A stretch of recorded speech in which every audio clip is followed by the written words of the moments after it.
بسم اللہ الرحمن الرحیم الحمد للہ رب العالمین والعاقبۃ لأہل التقوی والیقین والصلاة والسلام علی اشرف الانبیاء والمرسلین خاتم النبیین بالقاسم محمد صلی اللہ علیہ وسلم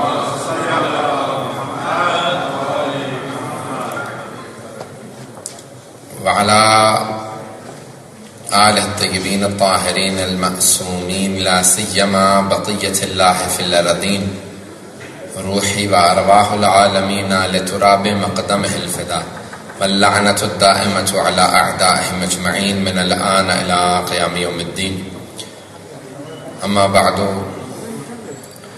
فقد قال اللہ الحکیم فی کتابہ الکریم بسم اللہ الرحمن الرحیم اذا جاء نصر اللہ والفتح ورأيت الناس يدخلون في دين الله أفواجا فسبح بحمد ربك واستغفره إنه كان توابا صدق الله العلي العظيم صلوات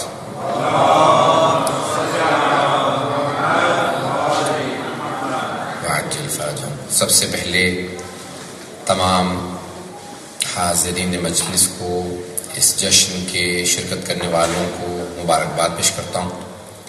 خداوند متعال بار بار ہمیں یہ تمام عیدیں منانا نصیب فرمائے. آج آپ لوگوں نے عید زہرا کے عنوان سے جشن رکھا ہے اور آئندہ آنے والے دنوں میں عید میلاد النبی ہوگا. عید زہرا یا عید شجاع ان عیدوں میں سے ہے، بلکہ دو عیدیں ایسی ہیں جس کو کوئی بھی منافق نہیں منائے گا.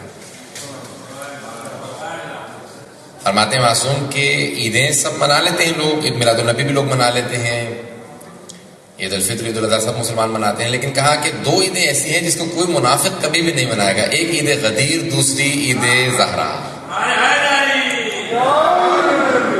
عید غدیر کو جس کے پاس ایمان ہوگا، ولایت ہوگی، وہی منائے گا کیونکہ عید ولایت ہے. عید زہرا کیونکہ عید شجاع ہے، اس لیے صرف اس کو مومن ہی منائے گا. تو بہرحال مناسبتیں بہت زیادہ ہیں یعنی اس عید کے اوپر، کیونکہ ایک تو 12ویں امام کی تاج پوشی ہے، عید غدیر پہلے امام کی تاج پوشی ہے، اور عید زہرا آخری امام کی تاج پوشی ہے. وہاں پہ ولایت کی بنیاد رکھی گئی تھی، یہاں پہ ختم ولایت ہو رہا ہے. تو بہرحال تاج پوشی ہے، بار علیہ السلام کی ولادت کی تاج پوشی ہے، ان کی ولایت کی اور ان کی امامت کی تاج پوشی ہے. اس لیے بہرحال عید زہرا کا اس کو عید شجاع. اور دوسری اس کی مناسبت ہے کہ یہ پہلا دن ہے کہ جہاں پہ اہل بیت نے واقعہ کربلا کے بعد خوشی منائی ہے. دیکھیں غم میں سب شریک ہو جاتے ہیں، پتہ نہیں توجہ ہے یا نہیں ہے. سب کے سب جو ہے نا غم میں سب شریک ہو جاتے ہیں. کوئی بھی محلے سے گزر رہا ہوگا کہ وہ ان کے چلے غم میں ہے، غم میں آ جاتے ہیں. خوشی میں صرف اپنے شریک ہوتے ہیں، کیونکہ خوشی میں پتہ چلتا ہے کہ کون چاہنے والا ہے، کون حسد کرنے والا ہے. جب انسان کو ترقی ملتی ہے، خوشی ہوتی ہے، گھر میں کوئی اچھی مناسبت ہو، بچے کی شادی ہو، تو بہت سے اپنے بھی ناراض ہوتے ہیں، ارے ان کے ہاں تو شادی ہے. اہل بیت کی خوشیاں کم ہیں، غم زیادہ ہیں، اس لیے ان کی خوشیوں میں کبھی غم نہیں منانا چاہیے. پتہ نہیں توجہ ہے یا نہیں ہے. کوئی ایسا نہ کہے کہ کوئی ان کی خوشی کے اندر کبھی کہے کہ نہیں میں تو خوش نہیں منا رہا ہوں، میں تو ابھی بھی غم میں ہوں. نہیں، بلکہ ان کی خوشی میں زیادہ خوشی منانی چاہیے، کیونکہ اہل بیت کی خوشیاں کم ہیں، غم زیادہ ہے. واقعہ کربلا کے بعد پہلی بار اہل بیت علیہ السلام نے خوشی منائی ہے. نہ جانے کیسی خوشی ہوگی کہ اہل بیت خوشی منا رہے ہیں. اور واقعہ کربلا کے بعد جو خوشی نہیں مناتے تھے، یہاں تک کہ چوتھے امام فرماتے ہیں، کہا کہ آج پھوپھی اماں سب بیویوں سے کہہ دیجئے کہ گھر میں میٹھا بنائیں، اپنے بالوں کو سنوار لیں، کیونکہ اپنے بال نہیں سنوارتی تھی بیویاں، گھر میں میٹھا نہیں پکتا تھا، خوشبو نہیں لگاتی تھی. تو کہا کہ سب سے کہیں کہ اپنے بالوں کو سنواریں، سب کے سب سے کہیں کہ گھر میں میٹھا پکائیں. کیوں؟ کیونکہ آج کہا کیوں آج کیا بات ہے؟ کہا کہ آج عمر سعد کا سر آیا ہے. اور بہت سی مناسبتیں جو وہاں نہیں منائی جا سکتی تھی وہ اس خوشی پہ منائی جاتی ہیں. تو عمر سعد کا سر آیا. پہلی بار کہتے ہیں واقعہ کربلا کے بعد امام سجاد خود مسکرائے، جو روتے رہتے تھے ہمیشہ، پہلی بار مسکرائے. اور مسکرانے کے بعد کہا، جو سر لے کے آیا تھا نا، 3 سر لے کے آیا تھا، اس میں عمر سعد کا سر تھا، تو کہا کہ مختار سے کہو ہرملا کا سر کب بھیجے گا. آغائے خوئی نے پوری ایک بحث کی ہے، ابھی مولانا نے پوری مجلس پڑھ دی، اس لیے میں تفصیلات میں نہیں جاؤں گا. ایک جو دلیلیں انہوں نے پیش نہیں کی میں اس کو طرف اشارہ کروں گا. آغا خوئی سے پوچھا گیا اور انہوں نے اپنی رجال میں پوری بحث کی، علم رجال کے اندر کہا کہ آغا کیا دلیل ہے کہ مختار کہ دونوں طرح کی حدیث ہے نا، مدح میں بھی ہے مذمت میں بھی ہے، ان کی تعریف بھی کی ہے، ائمہ نے ان کو پریز بھی کیا ہے اور ان کے خلاف بھی بولا. تو کہا کون سے تقیے پہ ہیں؟ جس میں تعریف کی ہے وہ، یا جس میں مذمت کی ہے وہ؟ تقیے پہ محمول ہے نا، کوئی ایک تقیے پہ ہے. یہ پوری سلسلہ وار حدیث ہے، یہ بھی حدیث ہے. تو کہا کون سی؟ کہ دیکھو یہ بات یاد رکھو کہ امام معصوم چونکہ معصوم ہے، اگر وہ راضی نہ ہو کسی کام پہ تو انکریجمنٹ جائز نہیں ہے. نہیں میں سمجھا سکا. کسی غلط کام پہ حوصلہ افزائی کرنا جائز نہیں ہے امام معصوم کے لیے، حتیٰ امام معصوم کے کسی مومن کے لیے بھی. تقیے میں بھی کسی غلط کام پہ انکریجمنٹ جائز نہیں ہے. اب امام سجاد کہہ رہے ہیں مختار سے کو ہرملا کا سر کب بھیجے گا؟ یہ حوصلہ افزائی کر کے بتا رہے ہیں کہ نہیں میں اس فعل پہ راضی ہوں. یہ حوصلہ افزائی ہے، یہ انکریجمنٹ ہے. یہ انکریجمنٹ بتا رہی ہے کہ امام راضی تھے. کیا ہاں مختار سے کہو کہ کب سر بھیجے گا، اس کا مطلب ہے راضی ہیں، تبھی تو کہہ رہے ہیں انکریج کر رہے ہیں. پھر آخری دلیل جو آخری نے دی ہے اس میں ایک دلیل پیش کی ہے، کہا کہ انسان کی زندگی میں انسان تعریف کر سکتا ہے تقیتاً، لیکن اس کے مرنے کے بعد تقیتاً تعریف نہیں کی جاتی. جب حضرت مختار کی شہادت ہو گئی تھی تو امام سجاد سے پوچھا گیا کہ مولا مختار کی شہادت ہو گئی. امام نے کہا رحم اللہ مختار، خدا رحمت نازل کرے مختار پہ، اس کی وجہ سے ہماری بیویوں نے اپنے بال سنوارے تھے. اس نے بنی ہاشم کی مسرات کو خوشی منانے کی موقع مہلت فراہم کی تھی. خدا رحمت نازل کرے مختار پہ. کہا یہ مرنے کے بعد جو دعا کی جاتی ہے یہ صرف اس کے لیے کی جاتی ہے جس سے انسان راضی ہوتا ہے، کسی غلط آدمی کے لیے کبھی دعا نہیں کرتا. دعائیں یہ جملات امام کے، اور بہت سی دلیلیں پیش کر سکتا ہوں. تو یہ 3 مناسبتیں ہو گئی. ان سب کی توجہ ہے تک میرے ساتھ کہ پہلی مناسبت تو تاج پوشی ہے 12ویں امام الاسلام کی. دوسری بہرحال یہ جو سر آئے ہیں شہداء کے. تیسری کہ اہل بیت علیہ السلام نے خوشی منائی ہے. چوتھے بعض لوگوں نے لکھا ہے کہ 9 یا بلکہ 10 ربیع الاول کو جناب سیدہ خوشی منایا کرتی تھی، اسی لیے اس کو عید زہرا بھی کہا جاتا ہے. کیوں؟ واقعہ کربلا سے پہلے کہ آپ فرماتی تھی کہ 10 ربیع الاول کو شاید حدیث میں ملتا ہے جناب رسول خدا کی جناب خدیجہ کبریٰ سے شادی ہوئی تھی. تو اس کو بھی یہاں پہ لا کے منایا جاتا ہے کہ 9 ربیع الاول کی بی بی 9 یا 10 ربیع الاول کو خوشی مناتی تھی. کہ کہتی تھی کہ آج کا پوچھا بی بی آج کیا بات ہے، خوشی کیوں منا رہی ہیں آپ گھر میں میٹھا بنا ہوا ہے؟ کہا کہ آج میرے بابا کی میری مادر گرامی سے شادی ہوئی تھی، تو اس شادی کی وجہ سے میں خوشی منا رہی ہوں.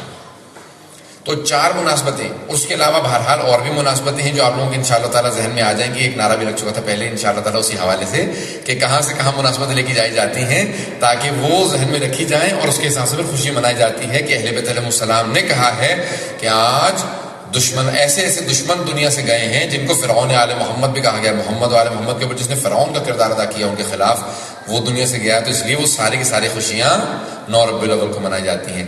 تو آج ذرا پیش کرتے ہیں چند ایک مطالب. 12ویں امام الاسلام کی تاج پوشی ہے تو ان کی اس تاج پوشی سے متعلق کچھ مطالب. امام سے متعلق میں ابھی پچھلے دنوں احادیث دیکھ رہا تھا، پوری کتاب ہے. سید محمود سرخی مرحوم ان کا انتقال ہو گیا لاسٹ ایئر، اس سے پہلے 2 سال پہلے میرے خیال میں 2011 میں شاید انتقال ہو گیا ان کا.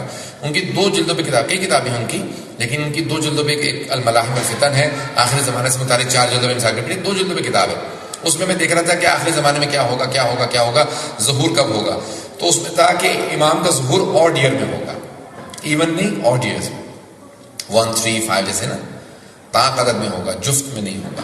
1 3 5 7 9 ایسے طاق عدد میں امام کا ظہور ہوگا.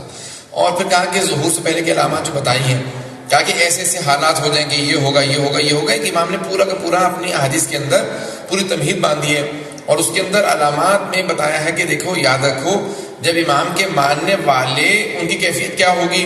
کہا جو حقیقی ماننے والے ہوں گے وہ ہر وقت تڑپتے رہا کریں گے، جس طرح سے مچھلی پانی سے باہر تڑپتی ہے وہ امام کی یاد میں تڑپا کریں گے، اتنی تڑپ ہوگی.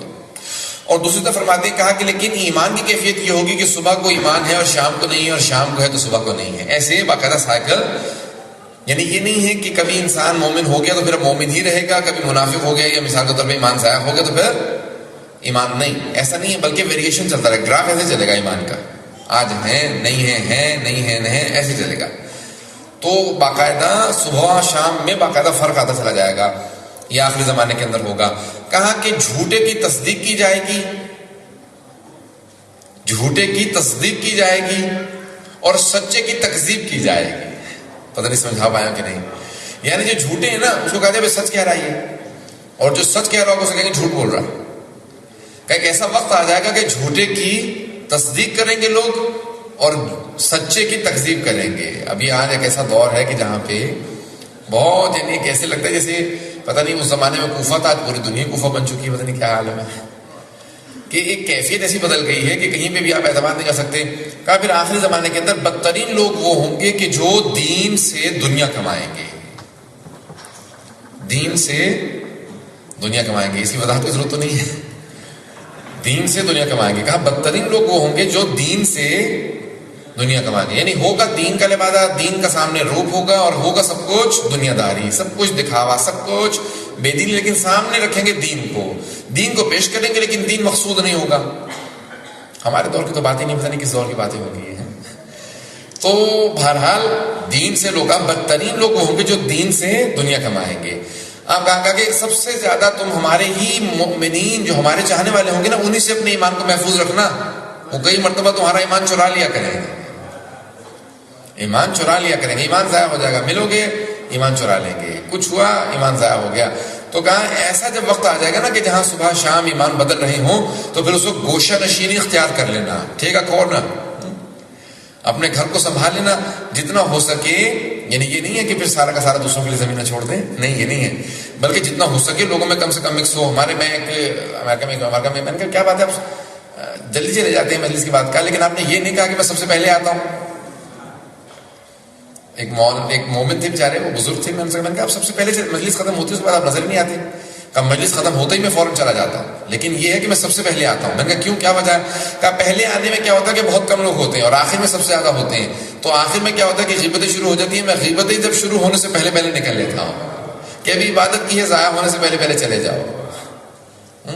کہ ہم نے سوچا کہ جو کچھ ہم نے بھی ثواب کمایا ہے نا مجلس کے اندر، گھر لے جانے کی کیا ضرورت ہے؟ یہی پھاڑ پھڑ کے پھینک کے آگے گھر چلے جائیں گے. کون لے کے جائے اتنا ثواب؟ ہمیں تو گناہوں کی عادت ہو چکی ہے، کون اتنا ثواب گھر لے کے جائے؟ یہیں رکھ جاؤ، امام بارگاہ میں چھوڑ جائیں گے، نیکسٹ ٹائم آئیں گے تو پھر یہیں بھی دیکھیں گے، پھر دوبارہ پھاڑ کے یہیں پھینک جائیں گے. اچھے نام ہمارے. تو یعنی ایک ایسا ایک ماحول بن جائے گا کہ اس کے اندر پھر ایمان اس طرح سے ضائع ہو جائے گا کہ ہمارے ہی چاہنے والوں کے ساتھ بیٹھو کہ ایمان ضائع ہو جایا کرے گا.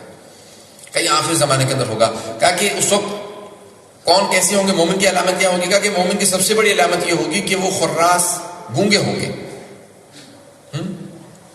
زبانیں کٹی ہوئی ہوں گی ان کی. کیا مطلب والا ان کی زبانیں کٹی ہوئی گونگے؟ واقعی گونگے ہوں گے؟ نہیں، جو سب سے کم کلام کریں وہ مومن. پھر علماء کرام کو پتہ نہیں کیا بنے گا. نہیں، بولنا مراد یہ نہیں کہ ہم جہاں پہ بیٹھتے ہیں تو سب سے زیادہ گناہ اس زبان سے ہوتے ہیں. 2 چھٹانگ کی زبان ہوتی ہے، سب سے زیادہ گناہ اسی سے ہوتے ہیں. 2 چھٹانگ کی زبان بدلتی ہے اور جنگ ہو جاتی ہے. گھر اجاڑ دیتے ہیں، چھوٹی سی بات کہی اور گھر اجاڑ گیا کسی کا. 2 مومنوں میں لڑائی کروا دی، 2 امام بارگاہ میں فساد کروا دی. چھوٹی چھوٹی سی باتوں کے اوپر پتہ نہیں کیا کچھ توپیں چل جاتی ہیں، ٹینک چل جاتے ہیں. 2 چھٹانگ کی زبان کے حرکت میں آنے سے باقاعدہ فرنٹ لائن تیار ہو جاتی ہے. تو کا سب سے زیادہ گناہ نہ آنکھ سے، نہ کان سے، نہ ہاتھ سے، سب سے زیادہ زبان سے ہوتے ہیں. اسی لیے بہت سے صحابہ کیا کرتے تھے؟ منہ میں پتھر رکھتے تھے. جب بولنا پڑتا تھا سارے پتھر نکالتے تھے، پھر دھو کے دوبارہ ڈالے. کون اب دھوئے ہر دفعہ جائے؟ کہ یہ کیا بات ہے، منہ میں پتھر کیوں رکھتے ہو؟ کہ ہم جب بھی بولتے ہیں برا بولتے ہیں، گالی پہلے سے بکنے کی عادت ہے، غیبت کرنے کی عادت ہے، تہمتیں لگانے کی عادت ہے. تو ہم نے زبان میں پتھر رکھ لیے تاکہ بولنے سے پہلے پتھر نکالنے پڑیں گے. تو کون اتنی زحمت کرے پتھر نکالے پھر بولنا شروع کرے؟ بس ہم نے پتھر رکھ لیے تاکہ بولنے ہی نہ. تو کہ آخری زمانے کے مومن کیسے ہوں گے؟ خراس کا گونگے ہوں گے، کم سے کم بولیں گے. کیونکہ کلام میں جتنا ہوتا ہے کہ اس کے اندر برائیاں زیادہ ہوتی ہیں، فسادات زیادہ ہوتے ہیں، لڑائیاں زیادہ ہوتی ہیں. چھوٹی چھوٹی سی باتوں کے اوپر باقاعدہ لڑائی ہو جاتی ہے. کہ امام زمان علیہ السلام کا حقیقی چاہنے والا وہ ہوگا صلی اللہ علیہ وسلم.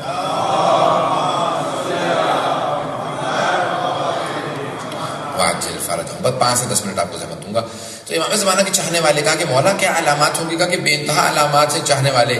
یہاں تک کہ کہا کہ وہ جو 313 ہے نا، ان سے متعلق ہے روایت کہ ان کی ہر آدمی کی تلوار کے اندر کئی کلمات ہوں گے، اور ہر کلمہ ان کے لیے ایسا ہوگا جیسے ایک اسم اعظم ہوتا ہے نا، تاکہ ان کی تلوار کے ساتھ کلمات ہوں گے. اور ان میں سے ہر آدمی بہت ہی بڑا عالم ہوگا، بہت پہنچا ہوا ہوگا. جب یہ 313 کا یہ عالم ہے، امام کا اپنا مقام کیا ہوگا، ان کی اپنی عظمت کیا ہوگی. کہ امام کے مقام کوئی نہیں سمجھ سکے گا. کہ ہر جگہ پہ ہر ان کے ماننے والے پوری دنیا کے اندر ہوں گے، ہر جگہ پہ ان کا تذکرہ ہو رہا ہوگا، ہر جگہ پہ لوگوں کی گفتگو کر رہے ہوں گے، کب آئیں گے، کون ہیں، کیسے ہیں، کیا ہے.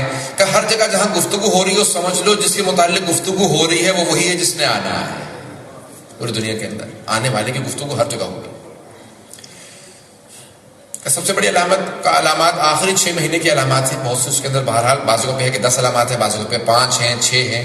من المحتوم حتمی علامات ہیں جن میں سے رجب کے مہینے میں 3 قیام ہیں. جہاں سفیانی، ابو سفیان کی نسل سے، مروان کی نسل سے، ایک بنو امیہ میں سے ہے جو آئے گا. تو بنو امیہ جو ہیں ان کی نسل سے ایک آدمی ہوگا، نام اس کا ہوگا عثمان ابن انبسہ. نام ہوگا عثمان ابن انبسہ. دمشق کے نزدیک ایک گاؤں ہے ہومس کے نام سے، بھی کافی نیوز میں آ رہا ہے. وہاں سے جیسے یعنی جو ائمہ نے موومنٹ بتائی ہے نا، وہ ہے اموی موومنٹ، مروانی موومنٹ. لیکن جسے آپ لوگ وہابی موومنٹ کہہ لیں، سلفی موومنٹ کہہ لیں، جو مرضی نام چینج ہوتے رہیں گے، کردار وہی رہیں گے. وہی معاویہ کا کردار ہوگا اس کا. بالکل. تو کہا کہ وہ ایک آدمی کھڑا ہوگا، اس کا ریڈ فلیگ ہوگا اور وہ شیعوں کا قتل عام کرے گا. پہلے سیریا میں، اس کے بعد پھر عراق پہ اٹیک کرے گا اور عراق کی اینٹ سینٹ بجا دے گا. عراق میں 4 لاکھ مستورات کی شکم پارا کر دے گا کہ میں کوئی شیعہ بچہ پیدا نہیں ہونے دوں گا. جس کا نام دیکھے گا نا علی ہے، حسن ہے، حسین ہے، فوراً کہے گا قتل کر دو. بہت سے لوگ کہیں گے نہیں ہم اہل بیت کے ماننے والے نہیں ہیں، میرے تو ماں باپ نے ویسے ہی نام علی رکھ دیا تھا. کہ نہیں نام علی ہے، پتہ نہیں کیا پتا، ماننے والا ہی وہ قتل کر دو. جو راستے میں دیکھے گا نام علی ہے، حسن ہے، حسین ہے، اس کو قتل کر دے گا. نام ہوگا اس کا عثمان. کیا یہ برا ہے؟ رجب ہی کے مہینے میں، اسی سال، اسی مہینے، اور بعض احادیث میں اسی دن خراسان سے خراسانی اور یمن سے یمانی، یہ 2 افراد آئیں گے. 3 قیام، یہ دونوں اچھے ہیں، وہ برا. سفیانی برا ہے، خراسانی اور یمانی اچھے ہیں. سینٹر آف اٹینشن عراق رہے گا. اور امام کے چاہنے والے کہا کہ پوری دنیا کے اندر ہوں گے. پاکستان سے بھی 2 افراد کے نام لکھے مثال کے طور پہ، اور بہت سی جگہوں پہ کوریا تک سے نام ہیں، پتہ نہیں کہاں کہاں سے ہیں، یورپ میں بھی ہیں. ہر جگہ میں 313 افراد ہوں گے، اور ان میں سب سے زیادہ کہاں سے ہوں گے؟ قم سے لکھا قوم مقدس سے سب سے زیادہ افراد ہوں گے. 40 سے قریبی 40 سے زیادہ افراد قوم مقدس سے. کہا آخری زمانے مولا بہترین رہنے کی جگہ کہا قم اور طالقان کا، بدترین جگہ کہا تہران اور اصفہان. دونوں ایران میں، بہترین بھی اور بدترین بھی. بہرحال یعنی ایکسٹریمز ہیں. جب ایک برٹش وہ گیا تھا نا، جرنلسٹ گیا تھا ایران انقلاب کے بعد، اس نے اس سے پوچھا کہ تم نے کیسا پایا وہاں کے لوگوں کو؟ اس نے کہا لوگ تو ہیں ہی نہیں وہاں، انسان نہیں ہے وہاں، یا رحمان ہے یا شیطان ہے. انسان ہے، بیچ کا طبقہ نہیں ہے. بہت ہی ایکسٹریملی اچھے ہیں یا ایکسٹریملی برے ہیں، 2 ایکسٹریمز ہیں. کہ درمیانی طبقہ نہیں ہے. پوری دنیا میں زیادہ درمیانی طبقہ ہوتا ہے. بہرحال پوری دنیا میں تحولات آئیں گے. حجاز، اب ہمیں آہستہ آہستہ ہمیں عادت بنا لینی چاہیے ہم سعودی عرب نہ کہیں اور حجاز کہنا شروع کر دیں، کیونکہ ہم سعودیوں کو تو نہیں مانتے ہیں نا، اور نہ یہ مانتے ہیں کہ سعودیوں کا یہ کوئی عرب ان کا کوئی ٹھیکہ لے رکھا ہے، یا حجاز کا انہوں نے ٹھیکہ لے رکھا ہے. ان کا ملک تو نہیں ہے، وہ تو غاصب ہے نا. کبھی یہ تو نہیں کہتے کہ، اب میں نام لینے والا تھا کہ فلاں کا اسلام، فلاں کا اسلام نہیں، اسلام محمد ہی کہتے ہیں نا. علی بن ابی طالب کا اسلام، حسین بن علی کا، اہل بیت کا اسلام اہل بیت ہے. یہ اہل بیت کا قرآن ہے، کسی اور کا نہیں ہے. پتہ نہیں توجہ ہے یا نہیں ہے. ان لوگوں کی طرف کوئی نسبت نہیں ہونی چاہیے کبھی بھی. وہ غاصبوں کی طرف نسبت نہیں دی جاتی دین کی، قرآن کی، تفسیر کی، اہل بیت کی. اسی طرح سے سعودی کی طرف نسبت دینا حجاز کی، اس کا مطلب ہے کہ آپ نے غاصبوں کو قبول کر لیا. ایسے ایسے عادت ڈالنا شروع کر دیجیے. حجاز کہیں تو مراد سعودی عرب لیں، کیونکہ ہم سعودیوں کو نہیں مانتے. وہ سعودی یہودی بالکل ایک جیسے ہی ہیں. ہم غاصبوں کو نہیں مانتے، وہ غاصب ہے. کسی نے فتح غصب کیا تھا، کسی نے جنت البقیع غصب کر لیا ہے. غاصب سارے ایک جیسے ہی ہیں، ایک ہی نسل سے ہیں کہیں نہ کہیں. تو ہم غاصبوں کو ماننے والے نہیں ہیں، ہم وارثوں کے ماننے والے ہیں، جو حقدار ہیں ان کے ماننے والے ہیں. تب پورا کا پورا یہ حجاز، اس کے اندر ایک تبدیلیاں آنا شروع ہوں گی، تحولات آئیں گے، تبدیلیاں آئیں گی، اور وہاں پہ بہت سی موومنٹ شروع ہوں گی، اور وہ اہل بیت کے ماننے والوں کی. حالات اچھے نہیں ہیں، لیکن یاد رکھیے کہ وہاں پہ بے انتہا اہل بیت کے ماننے والے ہیں. ابھی انہوں نے خود کہنا شروع کر دیا نہیں ہمارے ہاں زیادہ نہیں ہے، 20%. پہلے 4% کہتے تھے، تو بہت سے ہمارے جو ہیں لوگوں نے کہا کہ نہیں یہاں پہ تقریباً 15 to 20% ہے. انہوں نے کہا نہیں 4% ہے. پھر بعد میں انہوں نے کہا نہیں ابھی ہم نے دوبارہ سروس کی ہے 35% وہاں پہ شیعہ، 30 to 35% شیعہ ہیں سعودی حجاز کے اندر. تو انہوں نے کہا کہ نہیں ہمارے 20% ہے. پہلے وہ زور دیتے تھے کہ نہیں ہمارے ہاں 4% ہے، کہتے ہیں نہیں ہمارے 20% ہے، 35% نہیں ہے. پورے علاقے تمام، تہران، قطیف، ایسٹرن پروونس، پورا آپ چلے جائیں گے، پوری بستیاں سب شیعہ ہیں. 50 لاکھ سے زیادہ، 5 to 6 ملین منیمم وہاں پہ شیعہ پاپولیشن ہے، کیونکہ وہاں پہ تقیہ بہت زیادہ ہے. اور حجاز میں اکثر لوگ اپنا ایمان نہیں بتاتے نہیں اس لیے کہا کہ رجسٹرڈ جو ہیں وہ 50 سے 60 لاکھ لوگ ہیں. بہت بڑی بات ہے. 26 ملین کے اندر 5 to 6 ملین لوگ بہت بڑی بات ہے. 5 to 6 million people amongst 26 million is a sizable population. minimum یہ population ہے. بہرحال بہت زیادہ اہل بیت علیہ السلام کے ماننے والوں کے فضائل بہت زیادہ رکھے گئے. کہ پوری دنیا کا کوئی ایسا خطہ نہیں ہوگا کہ جہاں اہل بیت کا نام نہیں لیا جاتا ہوگا. دیکھیں اب سے 100 سال پہلے کوئی یہ بات کہتا نا تو لوگ کہتے پتہ نہیں حدیث کب پوری ہوگی. اب سے 50 سال پہلے بھی لوگ سوچتے کبھی ایسا ہو سکتا ہے رشیا میں، امریکہ میں، چائنا میں، فار ایسٹ میں، آسٹریلیا میں، ساؤتھ امریکہ میں، افریقہ کے علاقوں میں، یورپ میں حسین ابن علی کا نام لیا جائے گا، حسین کیا جائے گا. آج یورپ کا کوئی ایسا ملک نہیں ہے کہ جہاں پہ امام حسین کے ماننے والے نہ ہو. امریکہ کی کوئی اسٹیٹ نہیں ہے کہ جہاں عزاداری نہ ہوتی ہو. ساؤتھ امریکہ کا کوئی علاقہ نہیں ہے جہاں عزاداری نہ ہوتی ہو. افریقہ کا کوئی ملک نہیں ہے، رشیا کا کوئی اسٹیٹ نہیں ہے، چائنا کا کوئی علاقہ نہیں ہوگا جہاں عزاداری نہ ہوتی ہو. جاپان، آسٹریلیا، پوری دنیا کے ہر خطے میں امام حسین کی عزاداری ہوتی ہے. شاید یہ وہی جناب سیدہ سلام اللہ علیہ کی جو دعا تھی، جناب زینب کا وعدہ تھا، اللہم صلی علی محمد وآل محمد عجل فرج. یہ آج وعدہ پورا ہو چکا ہے ہر دنیا کے خطے کے اندر. کہ ہر جگہ پہ کوئی ایسا آدمی نہیں ہوگا جس نے اہل بیت کا سن نہیں رکھا ہوگا، کوئی حسین کو نہ جانتا ہو. حسین کو سب جانتے ہوں گے کہ سب پہ اتمام حجت ہو جائے گا. ہر آدمی نام سن لے گا کہ کوئی حسین ابن علی تھے، کوئی علی ابن ابی طالب تھے، کہ پوری دنیا میں نام ہو جائے گا. مولا اور کیا ہوگا کہ آخری زمانے کے اندر لوگ ایسے ہوں گے کہ علم بہت زیادہ پھیل جائے گا، لیکن جو کچھ علم وہ ترقی کریں گے، وہ جو کچھ حاصل ہوگا وہ صرف 2 ہوگا. جب ہمارے 12ویں امام علیہ السلام تشریف لائیں گے تو پھر وہ 27 تک لے جائیں گے.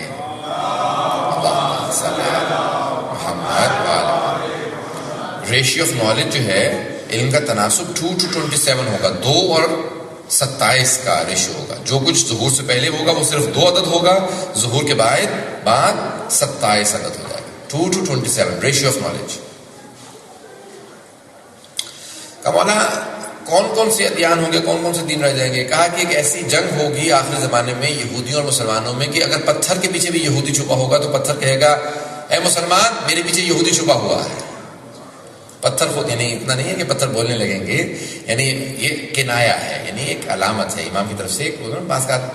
تو کنایتن امام فرما رہے ہیں کہ اس حد تک ایسی جنگ ہوگی کہ جہاں پہ بہت زیادہ واضح دودھ کا دودھ اور پانی کا پانی ہو جائے گا. مرحب وقت کو معلوم نہیں ہے، شاید پتہ نہیں ہے یا نہیں. مرحب وقت کو معلوم نہیں ہے شاید. مرحب کون تھا؟ خیبر میں تھا نا. مرحب یہودی تھا، پتہ نہیں پہنچ رہے ہیں نہیں پہنچ رہے ہیں. مرحب وقت کو معلوم نہیں ہے شاید، آخری حیدر کرار بھی باقی ہے.